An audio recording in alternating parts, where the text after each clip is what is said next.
Hey everyone, it's Ryzen. And Liz. Welcome to the free agency update for the New England Patriots, which has not gone very well this year. Lewis is gone to the Titans. Malcolm Butler's gone to the Titans, which I'm not surprised at. I guess they offered Butler a lot of money, which is odd. I don't know why you bench the guy and then offer him money.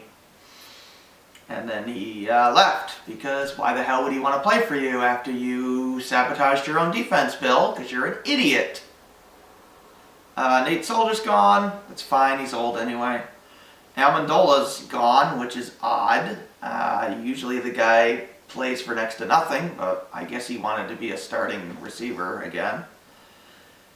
Ebner's got a 2-year contract extension, which is...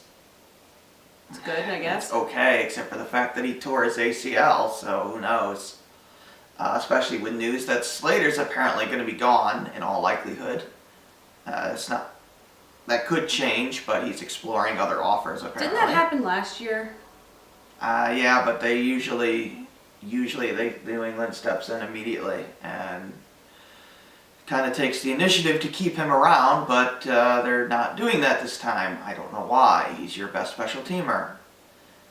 But whatever, if you think Nate Ebner's going to replace him after an ACL tear, I guess whatever. Burkehead was re-signed to a 3-year deal, which I guess I'm not surprised. It's about $10 million. I guess he's your goal line running back. They did sign defensive end Adrian Clayborn since they needed an edge rusher, so they tried to get Michael Bennett, but Seattle decided to be dicks and not go with the better offer and instead went with the worst offer from the Eagles. I've never seen that. That's just weird. I'm not surprised though, because it seems like every time the Patriots have tried to trade with them, they block it. They block it. So I don't know. So Seattle claims that they already finalized the deal with Philadelphia before the Patriots offer, but even if that is true, teams back out of deals all the time for better offers. So right. Whatever. Let's see. They traded for Jason McCourty from the Browns, a pretty solid cornerback. So you needed a second starting corner. So. It's decent. They only gave up a 6th and 7th round pick because the Browns are dumb and don't know how to trade. Oh, speaking of cornerbacks, I don't know if you have him on your list. Batamosi, I believe, is also gone. Guy's garbage anyway. I know, but I figured I'd mention it. Okay, I guess. I'd like to see Eric Rowe gone, but he's still on the team as far as I know. Yeah. I think he's one of the worst cornerbacks in the NFL. But at least he won't be the number 2 corner, because that was really scary earlier. It looked like he was going to be the number 2 corner. I don't know what Bill sees in that guy, because he is awful. I'd rather see... I'd rather have Jonathan Jones as the nickel corner than Eric Rowe. Eric Rowe is god-awful. Yeah. I mean, I don't know how a guy with his size is that bad. I don't get it. Me either. They signed Jeremy Hill, which is fine. He's about equivalent to Lewis, really, so that's no big deal. With Solder being gone, they needed an offensive tackle, so they got Matt Tobin. I don't know. Where did he come from? I don't remember. I think the Eagles. Oh, yeah, I think so. I don't know if he's any good. He's only started like 20 games, if I recall correctly, so I don't know. Really, New England needs a better interior offensive line than they do exterior, because Brady's really good at stepping up, so I don't think it's going to matter too much for that. And other than that, Chung's likely going to get an extension, which he probably should. I think they're working on that. Well, it was in the news today. They're working on that, and yeah, Slater might be gone. That's pretty much all the moves that they've done. There's some other things around the edges that I don't remember, but not a very active free agency this year compared to last year, where they went out and got Gilmore, but whatever. Going forward, they need a linebacker in addition to, because their only quality linebackers are Van Noy and Hightower. The rest of them are just awful. Debatably Harrison, but he's probably gone anyway. Supposedly he's going to stick around. Okay, well, he's okay. Supposedly. But you got to have another solid linebacker, particularly an outside linebacker, so that you don't have to use Hightower outside. Yeah.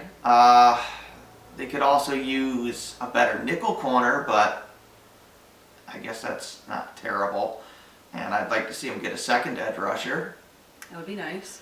Draft has a lot of good running backs apparently, so they can draft another running back just to see if maybe they can get one better than Hill, but They also need a slot receiver now that Danny's yes, gone. they do. Unfortunately, Jordy Nelson signed with Oakland. People don't not understand that at all. Why Oakland picked him up? He's know. old. He's crippled. Why? Old. And injury prone. Why?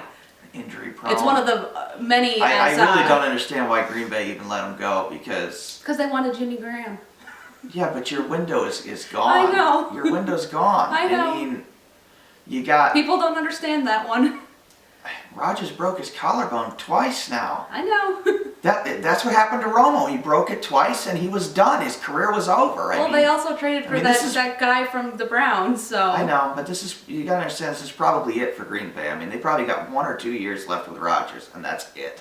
Like you'll notice in free agency, like this year, I've noticed that the Saints are really stacking their team and yeah, they're going all in because they know Breeze is almost done. Right.